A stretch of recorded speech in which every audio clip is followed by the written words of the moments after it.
আসসালামু আলাইকুম। Italy Milan শহর থেকে আপনাদেরকে স্বাগতম।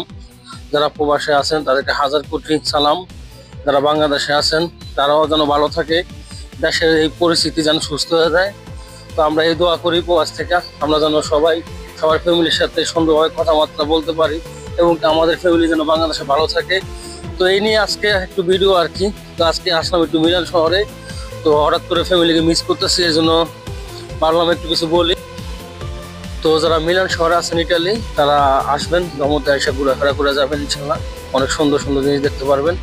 তো আসবেন, আসলে একটু আইসা ঘোরাফেরা করলে একটু ভালোই লাগে, কারণ সারা সপ্তাহ তো কাম করি, কাম করার মাঝে যদি একদিন ছুটি পাই, ওই দিন যদি একটু আইসা একটু ঘোরাফেরা করি তাহলে একটু মনটা ভালো থাকবে।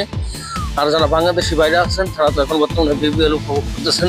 যাই হোক ভাই, বিপিএল উপভোগ করেন। আর যারা দল সাপোর্ট করেন বা বাজি করেন, তো তাদেরকে বলবো ভাই, বাজি বাজি করার দরকার নাই, দল সাপোর্ট করে সব সমস্যা নাই, তর্ক বিবাদে দেন না, মারামারি থেকে দূরে থাকবেন। কারণ বাংলাদেশে এখন বর্তমানে যে পরিস্থিতি, এই পরিস্থিতি আসলে কি বলবো, কিছু বলার নাই। সামান্য কিছু নিয়ে এখন অনেক মারামারি হতেছে। তো যাই হোক, আমরা সুন্দরভাবে যেন বাড়িতে ফিরতে পারি, কারণ দিন শেষে ভাই রাত্রে কিন্তু একজনই যায়, মানে একজনই আপনার অপেক্ষা করবে, সে হলো আপনার মা। তো আমরা মায়ের উপরে ফিরে যেতে চাই দিন শেষে, কারণ আমরা মারামারি বিবাদে না চাই। এখন বর্তমানে পরিস্থিতি খুব খারাপ, বলতে জিনিস নয়, এমন এমন মারামারি হইতেছে মানে বলার বাইরে ভাই। আমরা তো প্রবাসে থাকি, দিন শেষে একটু খবর দেখি, খবরে আমরা যা দেখি তা আসলে অবাক হয়ে থাকি, কিভাবে মানুষ কিভাবে মারতেছে। তো যাই হোক, আপনারা চেষ্টা করবেন ভাই এসব থেকে দূরে থাকার জন্য। তো যাই হোক, আজকে একটা আপডেট দিই লিবিয়া নিয়ে। তো এখন বর্তমানে লিবিয়ার পরিস্থিতি একটু ভালো হয়েছে। তো যারা গেম করে আছেন এবং কি গেম দিবেন, তারা আর কিছুদিন ওয়েট করেন, সামনে রোজা আছে, রোজাতে ভালো গেম হয়। আর এবং কি এখন বর্তমানে সাগরের পরিস্থিতি খুব খারাপ, কারণ ইতালির যে ওয়েদার, সেই ওয়েদারই এখন ঠিক নাই।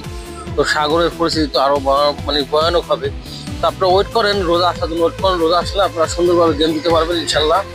তো আরেকটা কথা আপনাদেরকে বলি, আপনারা চেষ্টা করবেন ভালো একটা দালালের মাধ্যমে গেম দেওয়ার জন্য, ঠিক আছে? কারণ এখন তো কি বলবো, দালালের অভাব নাই, কিন্তু কে যে কাজ করে আর কে যে বেকাজ করে এটা আপনারা ভালো করে জানেন। যারা লিবি আছেন তারা বুঝে হইন না, আপনারা গেম দিবেন ইনশাল্লাহ। ভালো থাকবেন। আসসালামু আলাইকুম। আল্লাহ হাফেজ।